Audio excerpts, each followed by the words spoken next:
Você está no canal Eu Estudo a Lição com o pastor Samuel Camilo. Hoje é quarta-feira, dia 11 de dezembro de 2024. E o tema que estudaremos na nossa lição da escola sabatina será o Espírito Santo.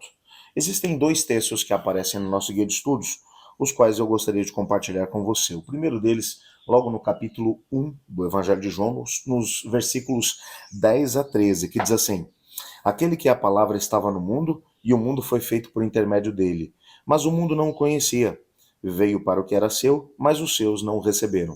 Contudo, aos que o receberam, aos que creram em seu nome, deu-lhes o direito de se tornarem filhos de Deus, os quais não nasceram por descendência natural, nem pela vontade da carne, nem pela vontade de homem algum, nasceram de Deus. O segundo texto é o texto de João, capítulo 3, versos 5 a 8, que diz assim: Respondeu Jesus: Digo-lhe a verdade, ninguém pode entrar no reino de Deus se não nascer da água e do espírito. O que nasce da carne é carne, mas o que nasce do espírito é espírito. Não se surpreenda pelo fato de eu ter dito: é necessário que você nasça de novo. O vento sopra onde quer, você escuta, mas não pode dizer de onde vem e nem para onde vai. Assim é com todo aquele que é nascido do espírito.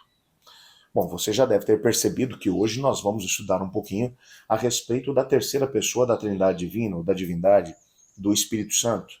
Há um aspecto que eu já quero aproveitar para poder mencionar a você, antes de nós desdobrarmos aqui o tema, é de que o Evangelho de João, ele não destaca tanto o papel do Espírito Santo, mas acaba destacando mais o papel de Deus Pai e de Deus Filho. Mas o Espírito Santo está lá. A gente viu aqui por esses textos. Se você olhar, por exemplo, para o Evangelho de Lucas, Lucas vai dar um destaque tremendo para a questão do Espírito Santo. O Espírito Santo ele vai aparecer em todos os momentos cruciais do ministério de Jesus. E, aliás, Lucas ele vai dizer que todas as grandes obras efetuadas por Jesus, e ele está colocando a ênfase em Jesus como segundo Adão, porque ele havia se esvaziado de si mesmo enquanto Deus, ele vai, de alguma forma, tentar mostrar que todas as obras efetuadas por Jesus, ele não fez no seu próprio poder. Até porque ele esvaziou-se de si mesmo e preferiu não usar os seus atributos divinos enquanto esteve aqui na Terra, para que ele não tivesse nenhuma vantagem sobre os irmãos que estariam seguindo pelo mesmo caminho. A única diferença é que ele veio na mesma natureza de Adão antes do pecado. Então ele não tinha propensão para o mal, apesar de ter sido tremendamente tentado. Mas todas as vitórias que ele teve, todos os milagres que operou, Lucas vai dizer que foram no Espírito. Mas e para João? Qual é o papel do Espírito Santo, que é mencionado de forma mais alargada no Evangelho de João? Esse vai ser o tema que a gente vai estudar hoje. Aguenta firme, que daqui a pouquinho a gente já vai ver esse tema.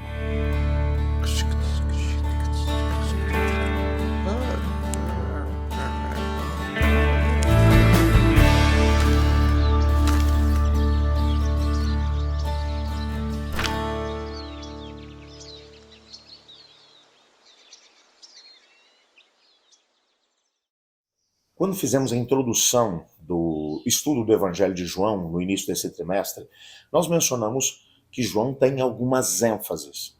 Você encontra os evangelhos sinóticos, especificamente Marcos, Mateus e Lucas.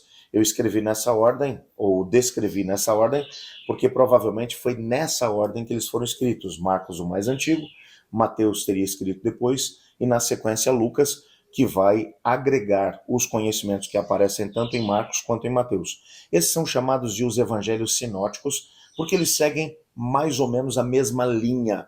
Começam com o nascimento de Jesus, os primeiros anos, depois o seu batismo, o ministério, a sua morte e ressurreição. Basicamente, é exatamente essa a linha que é trabalhada por eles.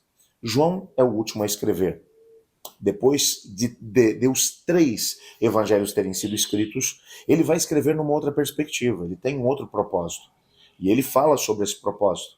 Eu sei que a gente já repetiu várias vezes esse propósito durante o trimestre, mas só para você poder entender aqui a linha de raciocínio. Então, ele escreveu para que as pessoas pudessem crer que Cristo Jesus é o Filho de Deus. E crendo nele, que pudessem ter a vida eterna. Então, João já vai deixar claro que o personagem principal do Evangelho é o próprio Cristo. Afinal de contas, era Cristo Jesus que estava sendo atacado naquela época, principalmente pelo gnosticismo, que trabalhava a ideia de que Jesus não podia ser carne, porque se fosse carne, e na perspectiva gnóstica, a ideia dualística, ou seja, a carne ou a matéria é má e o espírito é que é bom. Então, Jesus não podia ter vindo em carne. Então, ele parecia que era homem, mas não era. E por isso João vai trabalhar de forma tão enfática que Jesus era 100% homem, assim como 100% Deus. E ele vai provar essa mesma tese mostrando os testemunhos das pessoas que estiveram junto com Jesus e que mencionaram que ele é Deus. Ele vai mencionar, inclusive, o próprio testemunho do Pai de que ele é Deus. Ele vai mostrar exatamente essa ligação tremenda que havia entre o Pai e o Filho. Por isso, a grande ênfase em João não está no Espírito Santo, mas está em Cristo Jesus, nessa prova que ele quer estabelecer de que ele é o Filho de Deus, de que ele é Deus. Entretanto, o Espírito Santo aparece também no Evangelho de João. Qual é o papel do Espírito Santo?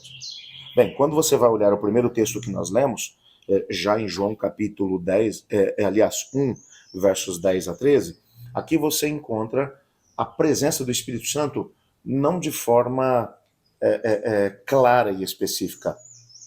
O nome Espírito Santo não aparece aqui, mas ele já introduz o tema e a obra principal do Espírito Santo quando ele vai mencionar que aquele que a palavra estava no mundo, o mundo foi feito por intermédio dele, mas o mundo não o reconheceu.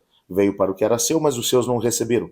Contudo, aos que o receberam, aos que creram em seu nome, deu-lhes o poder de se tornarem filhos de Deus, os quais não nasceram de descendência natural, nem da vontade da carne, nem da vontade de homem algum, mas nasceram de Deus. Ele vai deixar claro que esse processo do novo nascimento do indivíduo que agora vai pertencer ao reino de Deus, ele acontece por causa de uma obra de Deus na vida do indivíduo. E é no capítulo 3, um pouquinho mais adiante, nos versos 5 a 8, que ele vai dizer como esse processo de nascimento, de novo nascimento vai acontecer. Ele vai dizer, digo-lhes a verdade, ninguém pode entrar no reino de Deus se não nascer da água e do Espírito. Porque aquele que nasce da carne é carne, mas o que nasce do Espírito é Espírito. Portanto, não se surpreenda de eu ter dito, é necessário que vocês nasçam de novo. O vento sopra onde quer, vocês o escutam, mas não podem dizer de onde ele vem nem por onde vai. Assim é nascido todo aquele que, assim acontece com todo aquele que é nascido do Espírito. Ele vai mencionar que esse processo de transformação, de novo nascimento no reino de Deus é operado pelo Espírito Santo do Senhor. Então, a obra principal do Espírito Santo na perspectiva de João é a obra de transformação. Então, Cristo Jesus, ele veio e morreu pelos nossos pecados, ele se tornou um de nós. Ele é um com o Pai, ok? O Pai o enviou, ele não faz nada em si mesmo, porque ele está colocando a ênfase no Cristo homem. Ele é Deus, mas ele também é homem. Ele, por 7 vezes no Evangelho, ele se autodenomina o Eu Sou, o Yahweh, ou o Yahvé, aquele mesmo que apareceu na sarça ardente a Moisés e se revelou como o Deus Eu Sou. Mas por 7 vezes ele vai usar essa terminologia. Em boa parte delas, as pessoas quiseram pegar em pedras para poder apedrejá-lo, porque achavam que ele estava sendo blasfemo, tomando um título de Deus para si mesmo. Entretanto, apesar desse processo, veja, ele deixou claro no Evangelho, e já vimos isso no decorrer da semana, que o Pai é aquele que administra o plano da redenção. É ele quem orienta, agora é hora disso, agora é hora daquilo, agora é hora de fazer isso. Por isso Cristo Jesus vai gastar tanto tempo em oração, em comunhão com o Pai, porque apesar dele ser 100% Deus, como o apóstolo Paulo mencionou na sua carta aos Filipenses, lá no capítulo 2, ele vai mencionar, mas ele esvaziou-se de si mesmo, assumindo a forma de servo, indo até a morte de cruz. Então, para que ele pudesse descobrir o plano que ele mesmo tinha feito na eternidade como Deus, ele agora dependia dessa comunhão com o Pai. E por isso nós somos incentivados a viver nessa mesma harmonia com o Pai. A gente estudou sobre isso ontem. Entretanto, agora, nessa perspectiva, ele vai mencionar que o papel do Espírito Santo é conseguir fazer com que as pessoas que ouviram a respeito do Verbo, as pessoas que entenderam o amor do Pai, que elas possam agora viver em harmonia com o Pai e com o Filho. Para que isso aconteça, na perspectiva de João, tem que acontecer um novo nascimento. Para que esse novo nascimento aconteça, para que o indivíduo deixe de ser dirigido pelos desejos da carne e passe a ser dirigido pelo Espírito de Deus, para que ele esteja em conexão com o Pai, isso só é possível através do Espírito Santo. É a terceira pessoa da Trindade Divina que vai operar de forma extraordinária.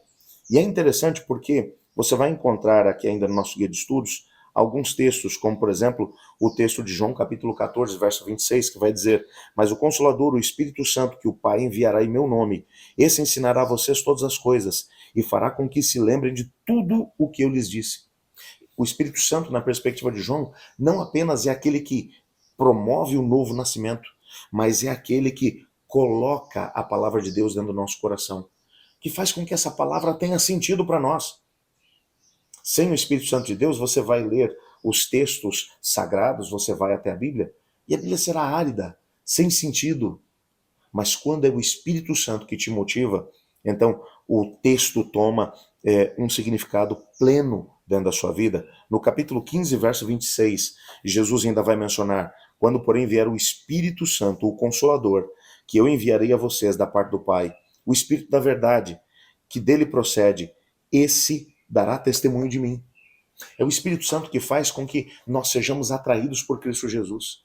É Ele quem desperta em nós essa necessidade de estarmos junto com Cristo Jesus, de nos entregarmos a Ele. E finalmente no capítulo 16, versos 7 a 11, ele vai dizer: mas eu lhes afirmo que é para o bem de vocês que eu vou. Se eu não for, o Consolador não virá a vocês, mas se eu for, eu enviarei. Quando ele vier, convencerá o mundo do pecado, da justiça e do juízo. Do pecado, porque os homens não creem em mim. Da justiça, porque eu vou para o Pai e vocês não me verão mais. E do juízo, porque o príncipe desse mundo já está condenado. É interessante que ele vai mencionar, Jesus vai dizer que era preciso que ele voltasse para o Pai, porque somente quando ele chegasse diante do Pai e apresentasse o sacrifício que ele fez pela humanidade, é que o Espírito Santo teria autorização para poder iniciar um processo onde ele estaria dirigindo todo o processo da igreja, todo o desenvolvimento da igreja. Porque a partir da subida de Jesus ao céu, quem está dirigindo a obra aqui na terra é o Espírito Santo do Senhor, trabalhando de forma invisível nos corações das pessoas. Fazendo o que especificamente?